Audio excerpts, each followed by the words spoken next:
Hello and welcome to ThisConnect. It's time to discuss first time bike buyers. And scooters.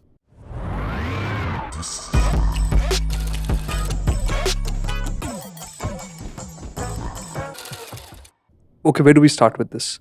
Do we start with budget, brand, scooters, or Let's start with we started exactly correctly with the car one. Let's start there. How much will worrying change your decision? I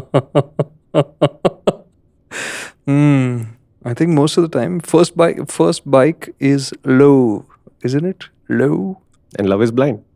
Sometimes also deaf and dumb. And therefore, just have at it. Just buy whatever No comes into matter your head. what anyone says. Just buy whatever you want. Correct. We have begun on such a helpful note. Yeah. You have to accept that love, like we discussed even with the cars, emotion is a part of the decision. And in motorcycles, it's a massive part of the decision. Yeah, and to get serious, to me, motorcycles will remain for the rest of your life a heart over head decision. You will always do better if you follow your heart. Your head will point out what's wrong with this bike and impracticality and the hassles and blah, blah, blah. And the heart will always overrule, because if you have a good ride and you have strong feelings about the bike, you will just find the space to deal with the hassles of that bike. Okay. It's been a long time since I bought my first bike, and longer still for you, since I'm not I calling. see what you did there. But my point is, what are the kind of worries that people have when buying a first bike? I mean, what would I it be think like? when we were buying our first bikes, I think it was very simple. What we forgot to speak about on the Culture podcast is that you and I bought our first bikes, had our first motorcycle experiences in group and solo before the internet. Yeah. It was 3-4 years before the internet became available, and then another 3-4 years before it became ubiquitous, and then another 3-4 years before everybody had a phone and you were connected. So we had a non-digital initiation into this world. Yeah. So we didn't know what we were missing out on at all. So you made a list. Yeah. So I'll tell you, I'll ignore my first ever vehicle because that was a kinetic Honda. And that was the idea of you have to get a scooter was my father's restriction. Oh my God. So I navigated that by saying, okay, so I don't want a side mounted engine because it makes no sense to me. Engines need to be in the center of the vehicle so it'll handle better. So that point, that was a kinetic Honda. That was the end of that discussion. Kinetic Honda, I think at that point had 3 cosmetic variants of each other. So whatever you bought was the same scooter. So it didn't bother me whether it had the stickers on the base DX or whatever, or had the stickers on the top ZX or whatever. So easy decision, right? I eliminated the options. When it came to motorcycles, I wanted something fast. And this was behind my father's back. So he didn't know I was planning a motorcycle. So what were my choices? As soon as I said I want performance, it was a 2-stroke. As soon as I said 2-stroke and performance, then you had the choice of the RX100, the KB125 and the Shogun. What I really wanted was the Shogun, because for some reason, while I loved my RD350s later, I had no interest in the RX100 at all. Whatever was the reason, I'm not clear about why I didn't enjoy the RX100's idea. I think it was too skinny for me or whatever. So it was KB125 if I had a budget issue, or the Shogun if I did not. Ultimately, I did have the budget issue, so I couldn't get the Shogun. So I ended up with a KB125. Was it perfect? No. Did I have issues with it? Yes. Did I have a great time riding it? Absolutely. I still remember it extremely fondly, which is the important part of my first motorcycle experience. And the addiction that I developed in those 2 years of riding the Kinetic and the KB125, which are not by any standard exceptional motorcycles, says you could start literally anywhere. But the problem today is that there's too much information. The larger your budget is, the more confused you're going to get. And this whole episode is probably going to be about deconfusing the picture rather than any actual advice about what the method of buying a great bike is. How did you do your first motorcycle thing? First motorcycle, actually, the only thing I was worried about was my dad changing his mind. That was my big worry. Because before that, I had the Sunny Zip, which was what he thought was enough as far as 2 wheels are concerned. And of course, I disagreed vehemently. Yeah. And so the CBZ was, all it took was one look. I wanted that looks hot. Done. Yeah. That was it. And we've discussed this, right? The tires were shit. The ones that I got on the bike, they were completely rubbish. Didn't have ABS. The brakes were really sharp. Did I know all of that when I bought it? No, I didn't. Correct. Did I get into trouble because of those things? Yes, I did. Yeah. Did I learn from them? Yes, I did. So, yeah, I mean, the first bike will not and may not be perfect. But you learn from it and then you move to your next vehicle after that. Correct. Yeah. Yeah. So first, I'm a fan of the idea that when I buy my first bike, it should be with my money. So for the Kinetic Honda, I worked for it. And my parents got involved when they realized that I didn't have enough money to buy a great scooter. I just had money to buy a scooter. So they came with me, saw how horrible the Kinetic Honda I could afford was, and then agreed to give me an interest-free loan for the rest of it. The KB125 I bought on my own money, and I took a loan almost as soon as I got my first job. Like I got my employer to write me a fake letter with a higher salary than I actually was earning so that the bank guys would approve the loan, right? But to me, many of you will have the privilege of having a parent who's going to buy you a machine. Yes, okay, that's convenient. But I think it's a far richer experience to say, no, I don't want the bike to come from you. I want to earn the bike for myself. And remember, the bike means the gear, helmet, basic glove, jacket. It all is part of that set. If you can buy that set on your own, I swear the sense of accomplishment that you'll get from it, it will stay with you for the rest of your life. So yes, you will have benevolent parents. But sometimes I think it's a more powerful experience in the long run to refuse the benevolence and say, no, I want to do this on my own. Sure. I mean, yeah. I would. I mean, I'm saying this is how I would do it. I'm not saying you should do it. The next question becomes, what kind of bike should you buy? Do you have advice on that? Okay, so budget is not really a question. Not yet. We'll come to budget. So what kind of bike would you buy? What kind would you like? Pretty one. Just design. I think that was the first thing. I mean, if you ask me, why did I pick the CBZ, right? It looked different from everything else on the market back then, right? And it looked cool, right? Nothing else had a cowl at that time, right? Yeah. I think it was the first bike with a proper modern style cowl, with disc brakes and all of that. That was basically it. I swear, I can't think of anything else. Like, it looked cool. That was it. And yes, that it was. It was a 150cc in a world of 100cc's, right? Correct. All of that. So it was a more powerful motorcycle. The wider tire, all that jazz was there. Like all the that looks tasty, kind of stuff. But other than that, if you ask me, did I have any must-haves? No, I liked how it looked. It looked sporty and it had the specs to suggest it was sporty. That was about it. And then, like we said, along came the Pulsars and blew it out of the water. Yeah. Right? Sportiness was redefined by the But did Pulsars. you regret the fact that you bought the CBZ when you saw the Pulsar? I couldn't sleep for a couple of days after I rode actually my cousin got the 180 and he came to Pune with his 180 and we rode together late at night, and the way the 180 accelerated away from me, like it was like I couldn't believe that could happen, right? So yeah, of course I was heartbroken, but did I get over it? Yeah, I got over it and I continued to enjoy the CBZ. Yeah, so the big message there is the fear of missing out, or FOMO as you guys like to call it. It's transient, it doesn't last. The point I want to make here is two things. First, back in this day, the choices were severely limited. Okay, remember the Pulsar didn't exist when he bought the CBZ. So Karthik's decision was actually really simple. Today, I'm going to say that you could buy a first machine that could be anything from, say, a 100cc commuter all the way out. I'm going to put the limit at about 30 bhp, which is a lot of 250s. Any of these can work as a good, decent starter machine. But that means you're looking at, 50 motorcycles that you could choose from. If you take the scooters and you say stay below 125cc, technically you can go all the way to the max. And if you get one of these 160cc scooters, it's still not 30 bhp. It's not that kind of fast. So practically every scooter available in the country is well within the ambit of something that you could start out riding. So unfortunately for you, your choices are massive. And at this point of time, assuming that you've never ridden a motorcycle before, even if you've ridden briefly a friend's motorcycle, your idea of what kind of motorcycling you're going to get into is an unknown. Okay? I'll give you an example here. We get a lot of people who write to me on the DMs and in our comments also saying, if I want to go to the racetrack, what kind of bike do I need?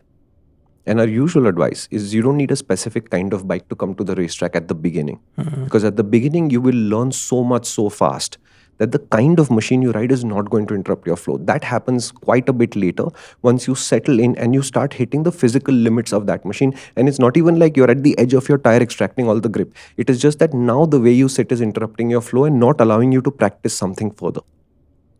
In the same way, which machine you start out on is actually completely irrelevant. I'm just imagining a Harley with ape hangers on the track. Sorry. Yeah. Body No, position. it can be done. And body position. So we were one of the, I was at Overdrive, I think at that point. We were one of the earliest people to ride on the BIC. And one of the first bikes we rode on the BIC were two Harleys. So and I had a great time. Okay, they scraped everywhere. Blah. Yes, okay, all that. We had a good time. Did we go as fast as humanly possible like a sports bike? No, it wasn't about Harleys. I said ape. It was about the ape hangers and Yeah, the body to me position. the format is irrelevant. At the beginning, it is completely irrelevant. Because you're learning so many new things that the format is not going to get in your way. Look, I never thought of myself as a person who would ever own an adventure tourer, because when I saw the pictures of the TDM 850, which was among the earliest, I didn't think, oh wow, I'm going to love these kind of motorcycles. I didn't think that. That didn't happen till 7 years ago. When the first time after testing a few adventure tourers, the larger ones at that point, the smaller 390s, etc., came much later, right? I didn't discover that they are super practical, India-friendly touring machines that you can commute on till much later. And the whole point is you will progress through the ranks and you will learn more things about yourself, your taste in motorcycling, what kind of machines you prefer, and all of these things you will discover. If you decide that you've seen enough reels to decide that you're an R15 type, sports bike type rider, go for it. Don't be close to the idea that you'll start riding this bike and say, you know what, I would have preferred maybe a street naked or an adventure tour or something else. These options weren't there when we started out. Today, you've got a panoply of options and that's fine. Be willing to make a mistake on your first bike because it will help you make much better decisions in the rest of your career. I've also seen the other side. People who've ridden only sporty machines their entire career and they're 10, 12 years in, right? And then they're saying, for touring, can I get something else? And I'll say, why don't you go try adventure tourers? The Himalayans there, the 390 Adventures there, the Scrambler 400X is sort of in that zone, etc., etc. I'm not an adventure tourer kind of guy. I said, I'm not asking you to buy one. I'm saying go to the showroom, they'll give you a 500-meter test ride. How could it hurt? And they'll come back and say, damn, that felt good. Then they'll go rent one. Then they'll spend a weekend on it. And suddenly their brain is firing on a completely different direction because they're saying there are lots of stuff I couldn't do on my sporty machine that this adventure tourer just goes through. And then they'll discover that there's a format that they would never gravitate towards normally, which suddenly they can see the advantages of. Right? I'm saying at the first motorcycle stage, all your information is collected from an online medium where you're seeing the sports bike guys doing certain things and the dirt bike guys doing certain things and the cruiser guys doing certain other things. And they may not even be Indian content that you're consuming. It doesn't give you a perspective of what it is like to be on the saddle. You're looking at a lifestyle, whereas your process right now is to learn. So I'm saying don't get hung up on the format too much. Chances are you will start somewhere and then you'll go somewhere else later. And start anywhere. To me, the most versatile kind of motorcycle you can buy, honestly, is a commuter. If you want a slightly more evolved version of that, a sporty commuter or a sporty naked if you prefer. Some examples? I think one of the best starter machines in India, and I'll talk about headroom in a minute, is the KTM 250 Duke. It's calm enough off the bottom. The power is at the limit of what I think a beginner should be able to deal with and learn to deal with over the next 3, 4, 5 years. And at the same time, it has a lot of good engineering ability.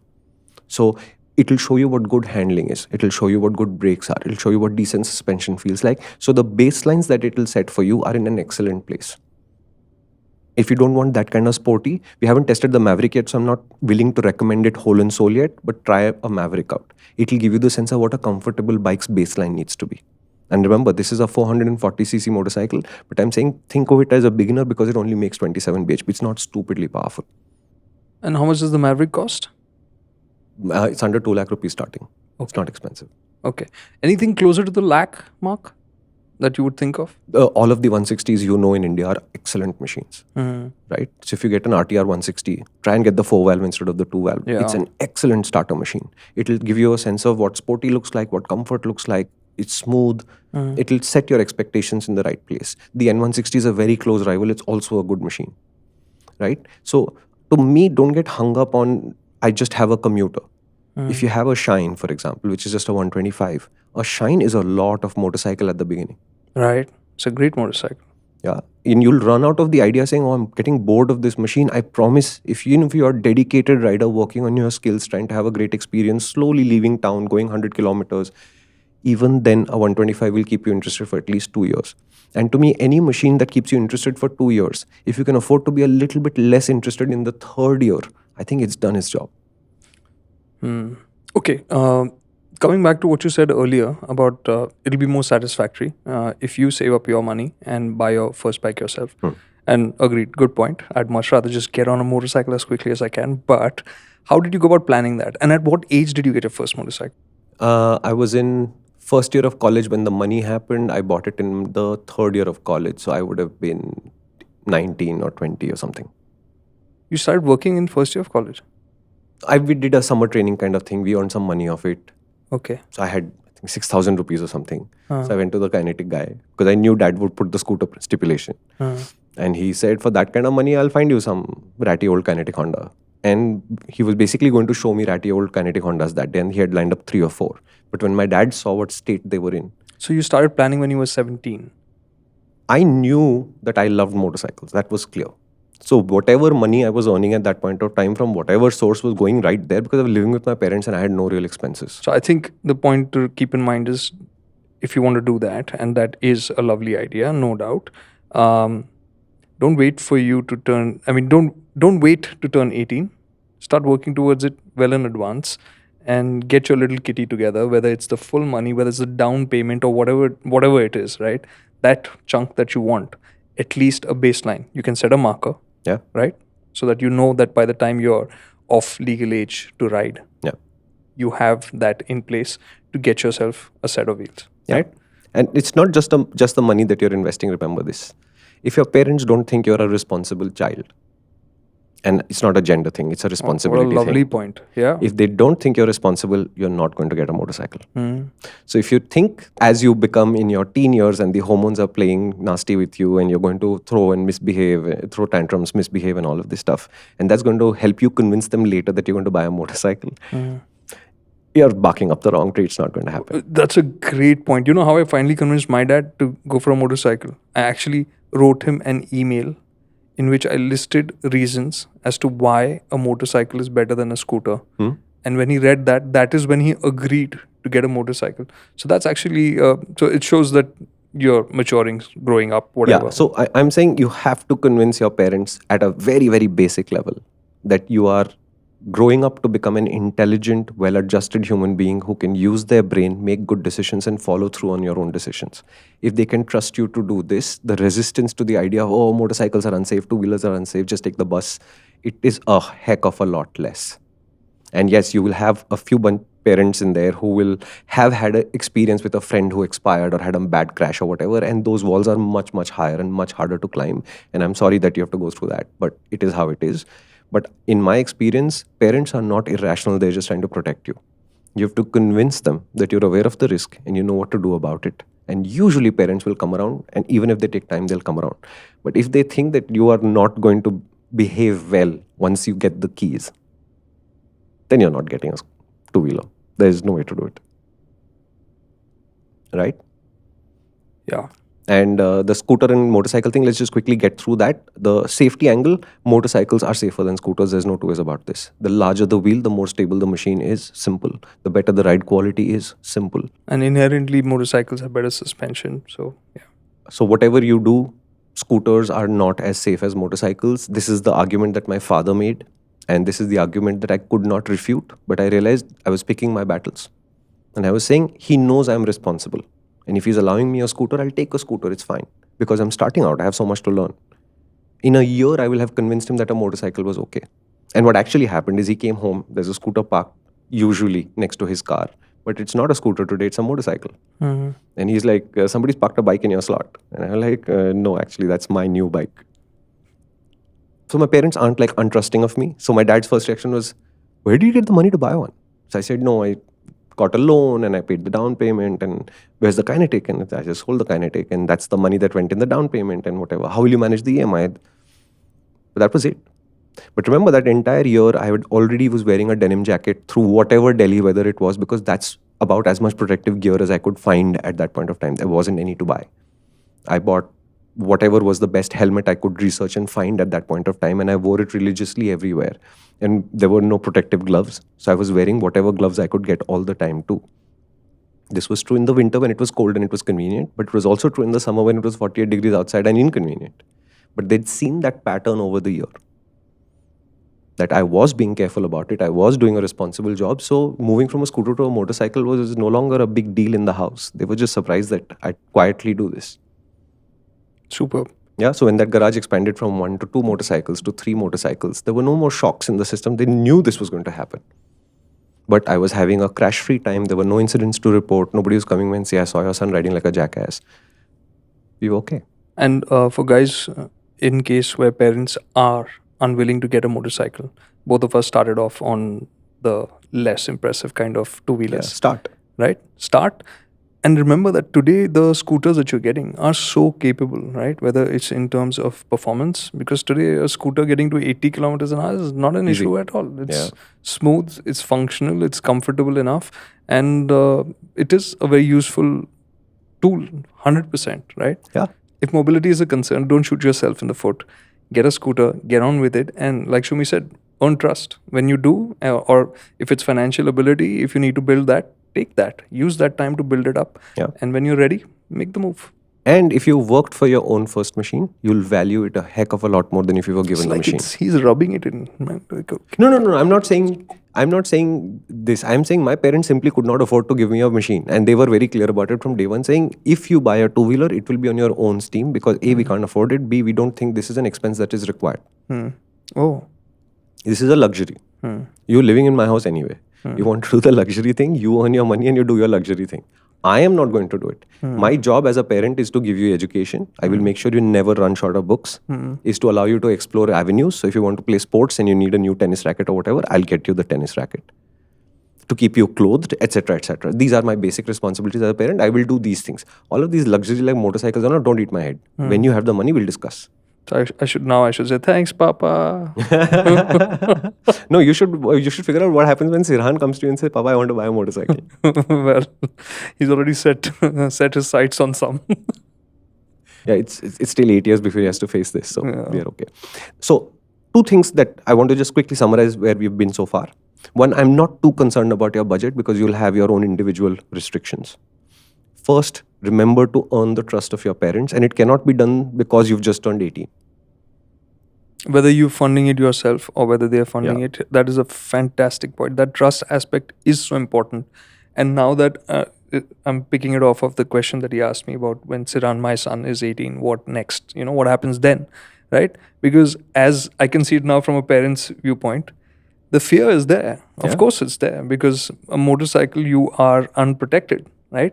Mistakes happen all the time and they're all too easy on our roads. So the probabilities are much higher of an incident. What the outcome of the incident is, you never know. It can just be a mild scrape, you just get up, dusted off, or something far more grievous. And I will say this, that when we started riding, the probabilities were much easier. Right? In terms of the chances, the speeds that we were traveling at, the number of other vehicles, the general interferences that could happen while riding, they were far lower. So it was less risky than was it risky. Of course, it was reasons for parents to worry. Of course, there were. But there are more concerns today. And parents had less information. And that too. Because they were only reading the newspaper, right? Yeah. So that is a fantastic point to start with, I think. Yeah. So remember to earn trust early. And earn trust early is just about being the good child. And being the good child doesn't mean you have to conform to whatever you think is a boring structure. It is just about earning the parents' trust. And my parents were blunt. So they would say very, very simple things saying, listen, as long as you live in my house, you follow my rules. And if my rule is no motorcycle, you're not getting a motorcycle unless you're willing to go out and live outside in the world on your own. And we were very clear about these ground rules, which is why I didn't argue with my dad when he said scooter. Scooter, okay, scooter. We'll start. We'll prove to dad that this is okay. I know what I'm doing.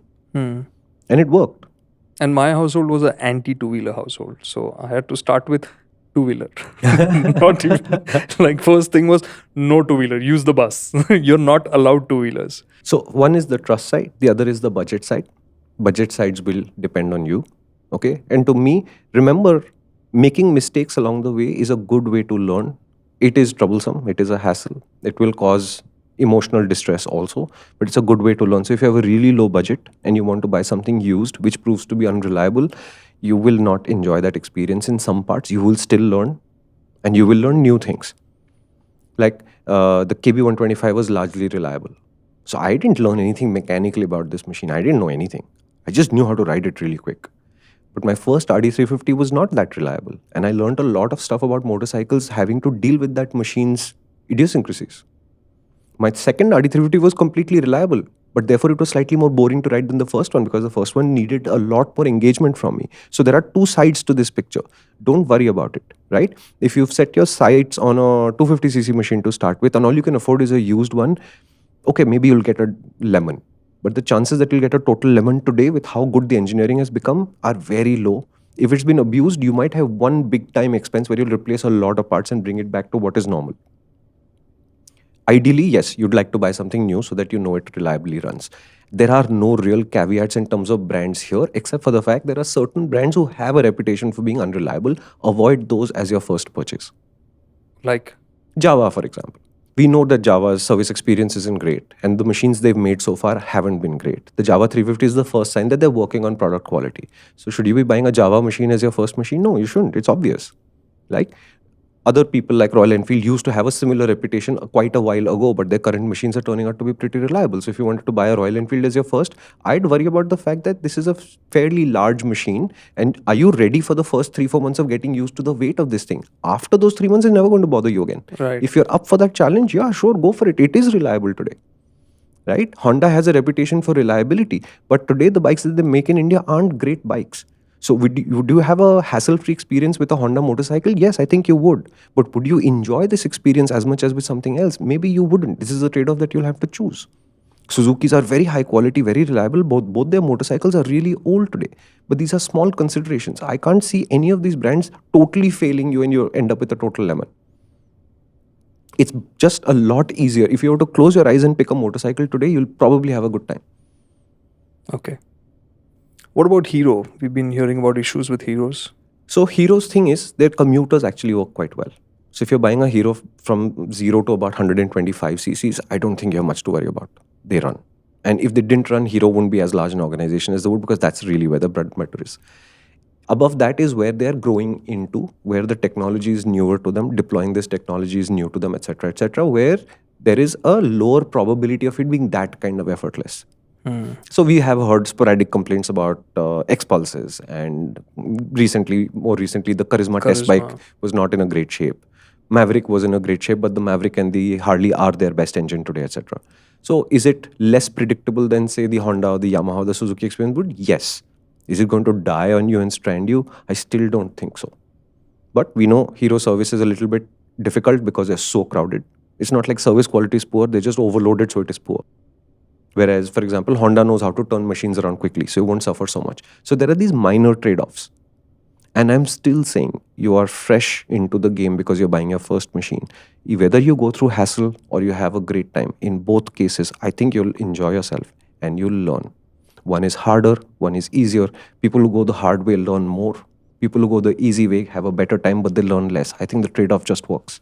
Is there any brand which is, in terms of repairability, affordability, is a issue? Anything like that? Not really. If you buy expensive brands at the start. I remember when the RR310 came out, it was a great price. I mean, was it? It's always been an expensive bike. I mean, it was for a 310cc, all of that. It was, and that fairing, etc. It was a cool package, but the spares were very expensive. Yeah. Right.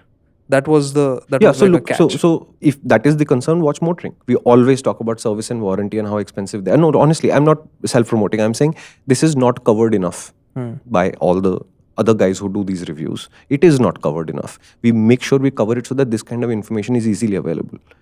And to me, even the most expensive motorcycles up to the 400cc class hardly ever cross 4,000 rupees a service. So if you want to take a outer benchmark, It's 4,000 rupees a service. Now you have to figure out, is it 2 times a year or once a year? If it's once a year, it's 4,000 bucks for the year for the service. If it's 2 times a year, it's 8,000 bucks for the service. If you don't do anything silly like go and buy a BMW where each service is almost 8,000 rupees, you'll be fine. It's just a matter of budgeting. Right? And I'm telling you, we cover service and warranty in detail so that this is not a mystery to you. And honestly, if I can do the research sitting on a computer, you should be able to too. It's not a rocket science thing. So I wouldn't worry about this. Service quality we commented on, so we'll ignore that. I'm going to go back to formats again. Luckily for you, up to 125cc, there is no real variation in formats for motorcycles yet. They're more or less all commuters. Pick a sporty flavor if you like, or pick a more calm flavor if you like. In either case, you'll have a good time. That motorcycle will tell you what kind of rider you are. You'll discover yourself. If you buy a Shine, but you're constantly going faster and faster and faster, I'm not saying get a faster machine, but that's your bent of mind. So you'll probably be happier with either a sporty naked or a sports bike. If you find your Shine constantly with you off-road, or you're constantly itching saying, oh, Saturday and Sunday I have chutti, can I go for a 100-kilometer run outside the city and come back? Maybe you're in the mind for something more oriented towards touring, which is again a sport naked or an adventure tourer. The farther off-road you go, maybe it's leaning towards being an adventure tourer. But this process of discovery has to happen. So the format that you pick at the beginning to me is completely irrelevant. I'm just wondering if you think about it as a steps, like if you have to make steps, right? Like a KDM, you said 250 Duke, lovely motorcycle. That would cost about 2.5 lakh rupees. Yeah. Right? And let's say an RTR 160 would cost 1.3, 1.4. Okay. And an Activa, 80. 80. It starts at 80, goes up to 1.01 or something like that. Okay. So it's like, would you think that, okay, let's say you start with the RTR 160, right? You make your steps with that for a couple of years and then move to a 250 Duke? I would always suggest that you think of the thumb rule as this. If the horsepower is not doubling, then you're making a change. And the change is valuable. I'm not saying it's an invaluable change. I'm saying if it's not doubling, it's a change. If you're doubling, it's an upgrade. And it doesn't always go on doubling till the end of your career because it can't. So if I were doing this, knowing what I know today and starting at zero, I'd be very happy with a 10 bhp thing. That's enough for the first 2 or 3 years.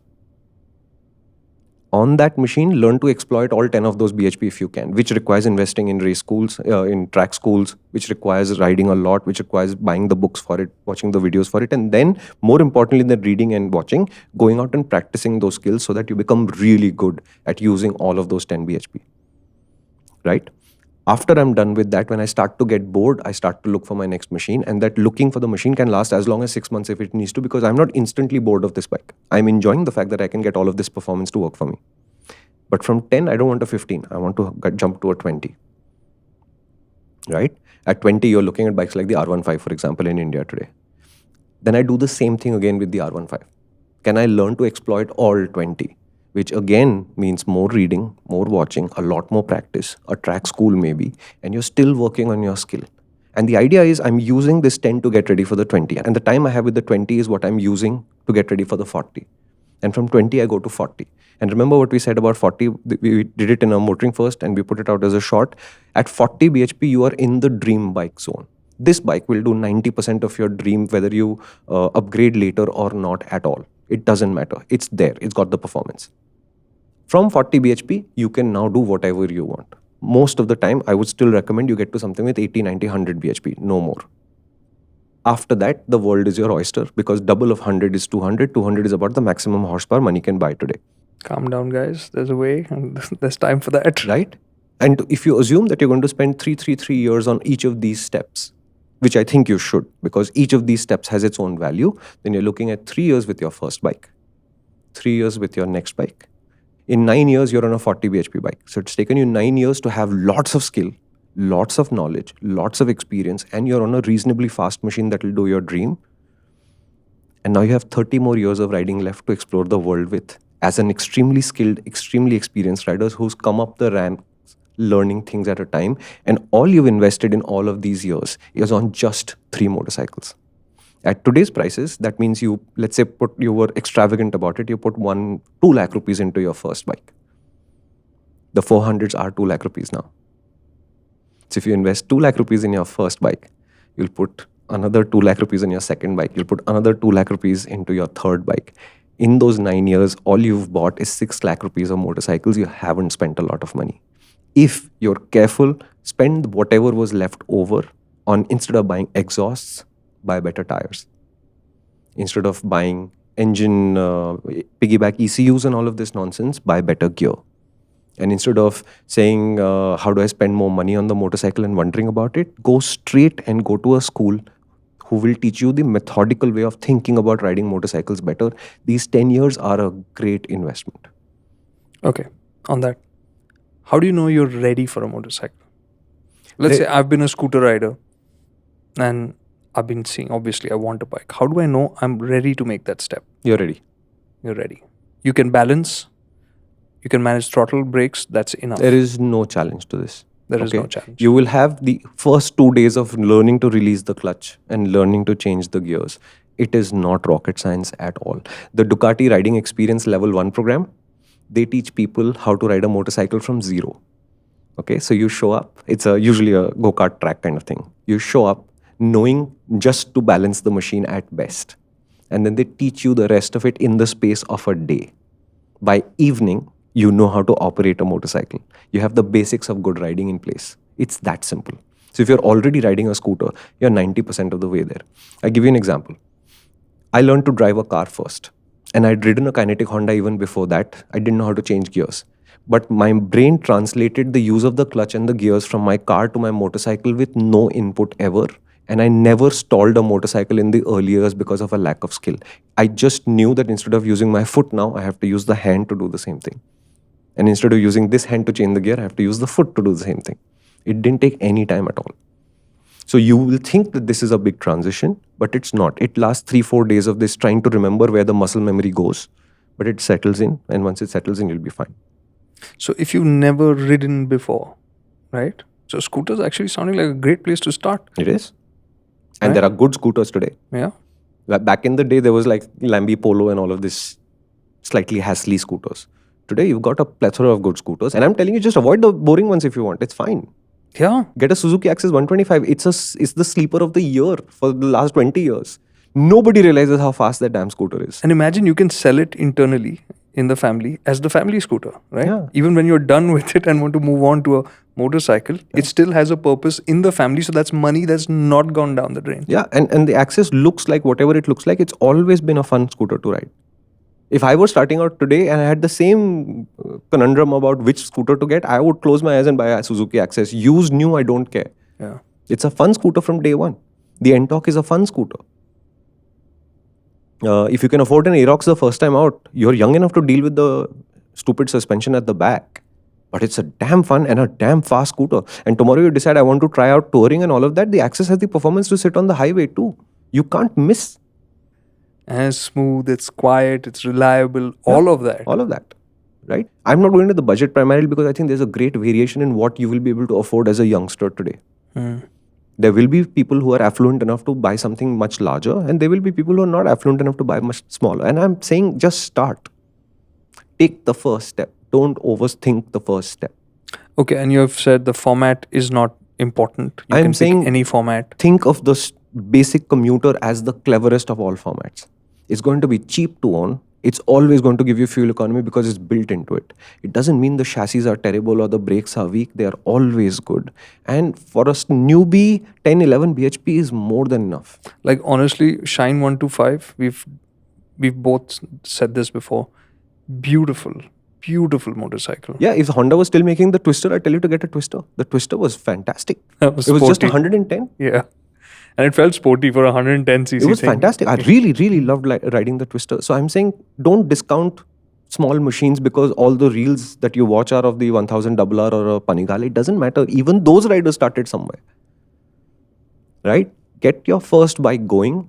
Prove to your parents that you're reliable, trustworthy, predictable, etc. on a motorcycle. The rest of it will just become simpler. No parents wants to get in the way of their child saying, I know how interested they are, but I don't want them to do this. They all come around eventually when they see how much joy it brings to your life. Just the investment you need is that initial part of convincing them saying, it's okay, dad, it's okay, mom, let me do this. And for which, whatever machine you take is fine.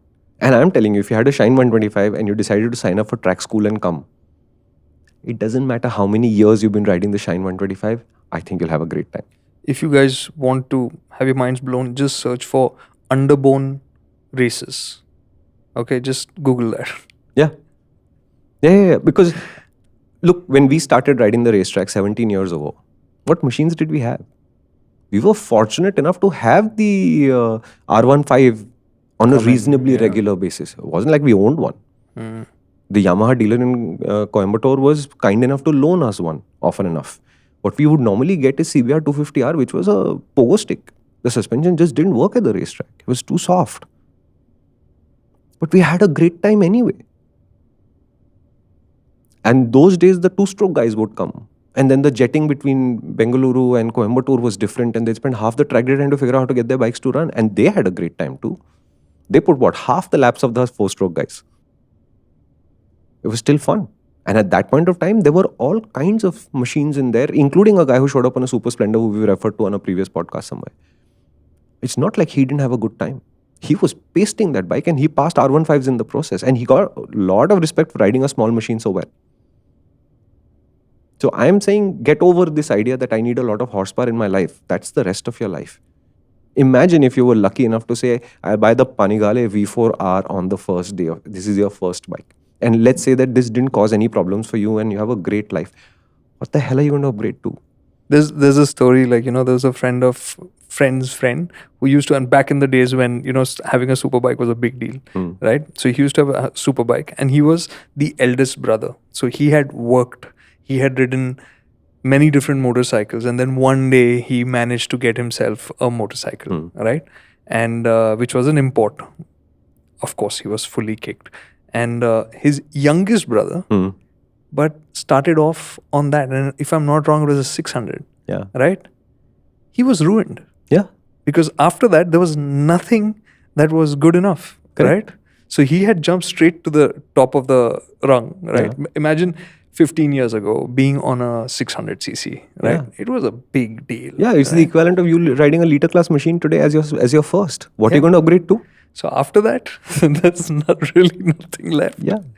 So, going up the ladder is a key part of the satisfaction, is a key part of the learning process. You will be able to make mistakes on less powerful motorcycles and get away with them far more easily than with bigger bikes, heavier bikes, more powerful bikes. Because all of those things do complicate life a bit more. And the experience and the grounding that you get from the smaller, lighter, less powerful motorcycles is your foundation. It sets the base as it is. Yeah, and you look at Kartik and me, for example, right? Kartik and I test machines all year long and we've tested everything, okay?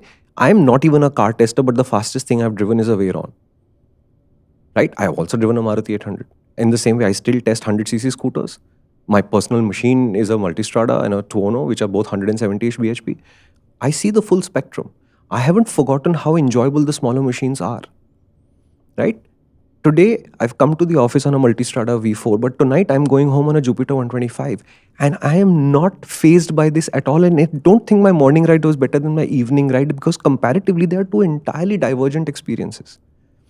Don't discount the small machine because I'm telling you, you jump too high too early. You will ride these big bikes for a long time and then one day somebody will loan you some humble 125 and you'll be like, oh my God, this is so simple and so lovely that maybe I miss doing this. And I'll give you an example of this. There's a friend of ours called Vicky Jaising.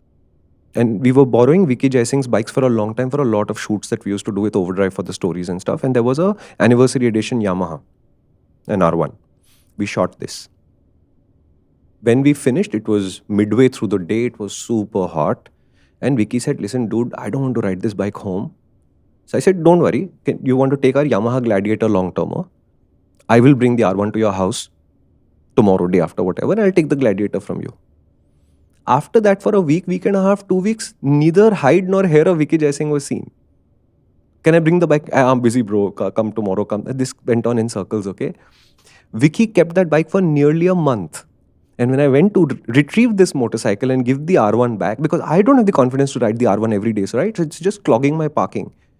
And I'm not taking joyrides. You know what Vicky was doing the whole time? Joyrides. He would take his wife and they would go around. They lived in the South Bombay. So they'd go down Marine Drive. And they're like, see, on the R1, this is very difficult to do. But this Gladiator is awesome. Yeah. Can I keep it for longer? I said, Mera bike nahi hai. Mera testing ka bike hai. I gave it to you for the 16-kilometer ride home so I could take it back from you. Yeah, bro, but I'm enjoying it so much. When the RC390 came out, all the liter class boys who go to the racetrack regularly bought RC390s to mess around with at the racetrack for the same reason. Correct. It's just simpler pleasures of smaller machines. And if you jump too high too early, you'll never have that experience. And don't skip that step. I'm hoping that a license becomes structured so that you're forced to do the steps. I'm telling you, the steps are very powerful. Don't skip them.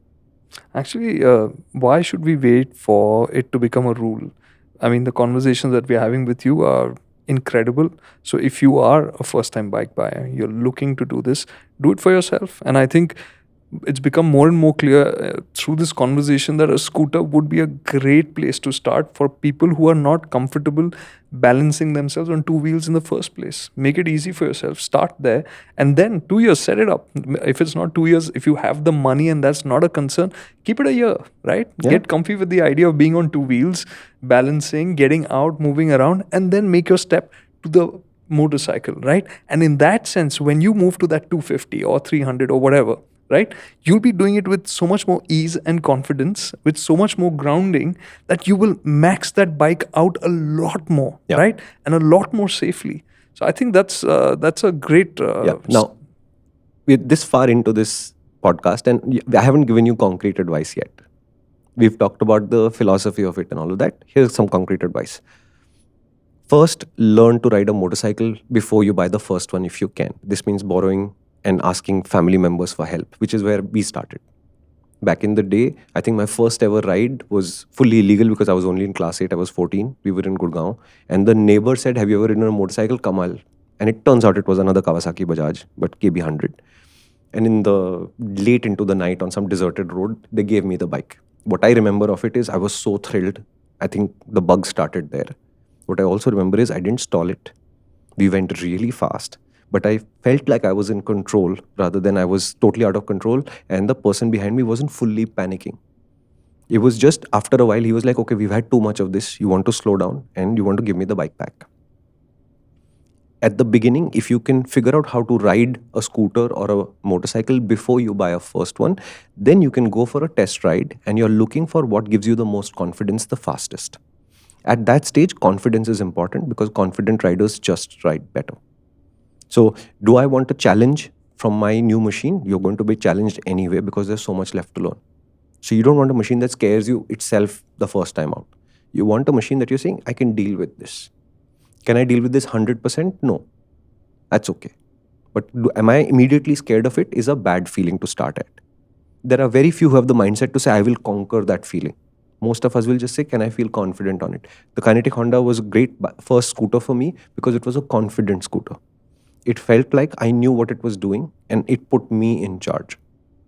And it's confidence. And confidence is a feeling, which is why I can't tell you it needs to handle like this. It needs to have this much power. It's not important.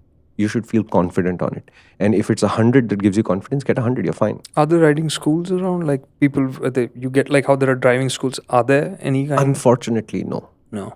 Unfortunately, that is a big gap. So your concrete advice was to get going with something else first. So you'll have to end up relying on a family member or a friend to walk you through this process. The pro of that is they're usually quite helpful because you'll find an enthusiast in the process, I'm sure.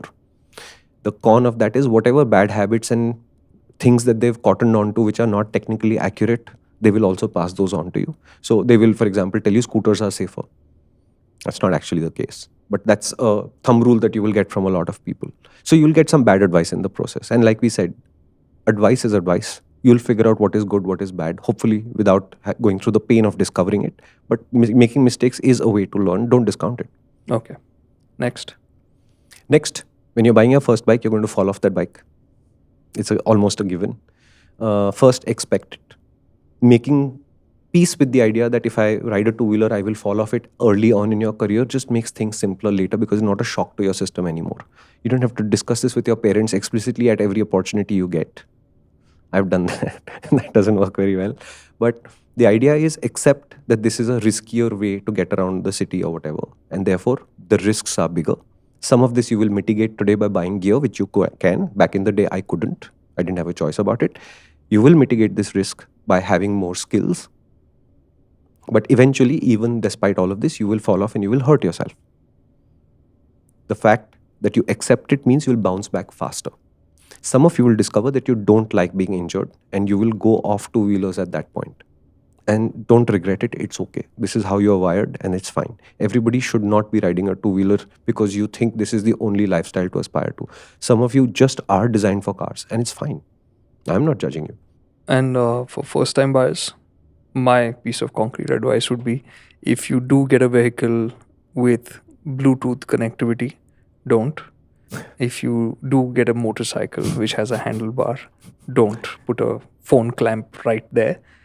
It's not the time to do any of that multitasking while you're on the motorcycle or two wheels of any sort. Maybe when you are more confident, few years down the line, then you can think about it. But for starters, just minimize all your distractions. That's not what you want. Yeah, just remember this is a key thing to two-wheelers, okay? Two-wheelers to me are mutually exclusive to every single other activity while you're operating them. Okay, I've said this before and I'll say it till the day I die. Once the ignition key is on, once the bike is in gear or on a scooter, when you've opened the throttle, starting to roll forward, then the entire rest of your life has to disappear until you're done with your ride. You have only one job, and which literally is to survive till the other end of the ride, for which you're going to need all the physical, mental skills that you have. You're going to need all of it simultaneously. That is the challenge of riding a two-wheeler. It's an insanely powerful challenge. It's a life-affirming thing when you get it right. But don't take this any less lightly than that. If you're going to be riding a two-wheeler, your first motorcycle or scooter, even if it's a slow thing like an Activa, you're going to need all of your concentration, all of your skill, every single quarter second of your ride. The moment you lose that concentration, it'll bite you. It just struck me why there are more dumbass drivers. Because they can't be dumbass riders. You can't. You can't be a dumbass and a rider for very long. Can't. It doesn't work. It's a self-limiting process. So which is why they just graduate to being drivers. Yeah, and which is fine. I mean, it's not a mode of transport. Look, two-wheelers are not a mode of transport that suffers fools. Okay, and it has nothing to do with the machine involved at all. Okay, you can be a fool on a ZX-10R as quickly as you can be a fool on an Activa. You can do this at 230 kilometers an hour and you can do this at 10. I have fallen off my RD350, stopped. Forgot to put the side stand up. Nice. They don't suffer fools, right? And what I learned is very quickly that you don't make the same mistake multiple times without either somebody pointing it out or you saying, I'm just stupid, right? So it's fine. So again, this is a very philosophical conversation because to me, two-wheelers are extremely subjective. They are extremely personal and your preferences will vary. But remember, you're trying to achieve a very small goal with your first machine. Hey, starter gear, any recommendations? Just ballpark. Not really. You get jackets at under 7,000 rupees today easily. Because one recommendation for me, which has happened frequently, is just look at RE. They're making good gear. No, I'm not going to go to brands because I think it's useless. A lot of this is sourced from China. There are lots of good jackets under 7,000 rupees from brands like Royal Enfield, from Viaterra, which is my favorite brand in this whole class, from Rhinox. And there's a whole bunch of brands that I've never heard of, but they also have gear. So Viaterra also has a wide range of... Oh, yeah. Okay. Yeah. So start there. If you budget 7,000 rupees for a good jacket, you have enough options. 10,000 rupees, massive number of options. Pants are a little bit more expensive. So between 10 to 14, 10 being your base, get lots of options. Motorcycle boots are expensive. There's no way around that. You won't get anything decent below 14,000 rupees. And if you buy anything with a steel toe and it says it's a riding boot, in all honesty, it's not. It's just a safety boot. Gloves are cheap. You can get from 2,500 rupees onwards. Decent stuff. 5,000 is a good budget. If you want to buy a helmet, I would today look for an ISI mark so that I know the cops won't bug me. But I'd also look for a ECE rating so that I know it's been tested by somebody and proven safe. Whether it is 22 or 5 or 6 doesn't matter, but a 6 is obviously better than a 5, which is the latest rating. If you see DOT discounted, it's even worse than ISI, so it doesn't make any difference to you. If you see a Indonesian or a Japanese standard logo instead, they are good standards. But the ECE is the gold standard. Additional point. I've noticed lots of people now using very, very elaborate crash carts. Do not do that. I have seen something ridiculous recently on scooters. Like it's Oh yeah, literally I know an what you mean. entire exoskeleton Yeah, with crash bobbins sticking out. yeah, You're asking for trouble. You're not gonna get away from a crash in that. You're gonna get into a crash because of that. yeah. And I don't know what all is gonna snap off of that. I don't know what quality it is. And that is far too much. The job of a crash guard is to to provide basic protection to your vehicle in case it gets dropped. That's it. It's not to save every millimeter of fiber and plastic and metal. It's not for Yeah, that. and honestly, if you're that worried about crashing, please don't ride two-wheelers. Yeah, absolutely. Just get off the damn things. I honestly saw this on a scooter the other day and I felt frightened. They're everywhere. That crash guard is everywhere now. It's silly. No, it's not silly. It's stupid. It is utterly, totally dumb to put that much extra weight on your motorcycle or scooter, thinking this will protect me in a crash. First of all, nothing actually happens to motorcycles in low-speed crashes. You get 2-3 scrapes, and that's it. Causing serious damage to motorcycles takes so much velocity that at that point these guards will do basically nothing. They are likely to do more harm, honestly. Yeah, it requires a lot more skill than a car, and by just extrapolation of that, fewer people should do it. We spoke about two-wheelers requiring more attention and focus. Actually, they require all your attention and focus, especially in our environment. And that is the beauty of being on a two-wheeler. It consumes you. It's an opportunity to cut out from a lot of things. And it is also a demand in our condition. Enjoy it, make the most of it. Even as a beginner, you might be nervous, but that is it. You're going to be absorbing everything that's happening on the motorcycle around you. It's part of the process. It'll be awesome. So don't worry about it. That nervousness is just your brain saying, hey man, this is a little tricky. I've not done this before. Correct. And paying full attention. That full attention will be somewhere in the background. It should be there. It has to be there. And that's why it will always be so immersive and so pleasurable. Yeah, and the last point I want to make is ride more. When you do a thing again and again and again, especially in your early years, the more skill you can gain from the repetition, even if you don't learn anything from the repetition itself. Just the repetition causes you to become a better rider. So it's great for you, right? You just bought your first bike, you're happy about it. And the right way to do the next thing is to ride it a lot more, which obviously means more fuel consumed, services will happen quicker, tires will wear out faster. It's all good. It's all an investment in your own future. You'll learn to concentrate, you'll pick up skills, you'll become a better rider. And it doesn't matter where you go, how far you go, just ride more. The more you ride, the better you get. Alrighty then. If you have any advice that you'd like to pass on as from your experience of buying your first machine to people who are watching this, please do feel free to leave us a comment. And if there's anything you think we missed out about advice that you'd give to somebody buying a first two-wheel, what did you think of? EV. Don't buy your first vehicle as an electric vehicle. There's no point. Wait 5 years for that. Sorted. Wait 5 years for that tech to settle. Then buy a great EV as your first if you must. Today, you're going to buy the latest and greatest of the technology of ICEs, which are at the end of their life cycle. So you'll get a very good ICE very easily. Finding a very good EV today is a far more challenging thing. I don't think you should be doing it for your first. Also, with an ICE scooter, you can leave the city if you feel like it. With an EV scooter, this remains an extremely challenging thing to do. So it will restrict the amount of riding that you can do. For your first machine, don't get an EV. Solved. Done. Is there anything that we've not covered? You also spoke about buying used. Buy used if you must. I'm telling you, my agenda is very clear. I'd rather see you ride. If you ride a machine that is completely reliable, you'll learn something some way. If you ride a machine that proves to be unreliable, you'll learn other things another way. I don't think you can lose. What I will, my learning, and I learned a lot in this conversation, thinking about used, generally when you want to buy used, you're buying used because you're like, कम में मुझे ज़्यादा मिलेगा, which is typically in a two-wheeler will be a more powerful or a more better equipped two-wheeler.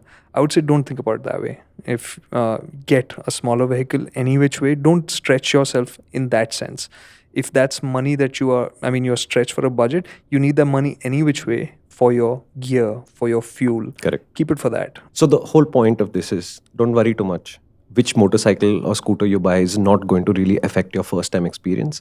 But what we'd like to hear from you is what your experience of buying your first ever motorcycle or scooter was. If you discuss that with us, I think that will help other people too. And in the process of which, if you have specific advice that you think will help somebody else buy their first scooter or motorcycle and make a better job of it, very, very welcome. Is there anything else you'd like to add before we sign off?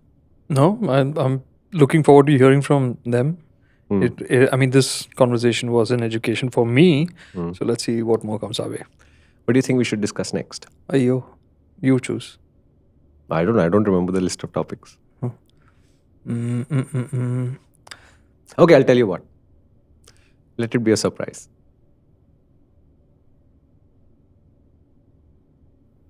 I hate surprises. It's not a surprise for you and me. It's a surprise for them. So let it be. Okay, ठीक है. Yeah. So we're not going to tell you what we're going to do on the next episode of ThisConnect. You'll just have to wait and find out. And with that, 3, 2, 1. ThisConnect. Disconnect.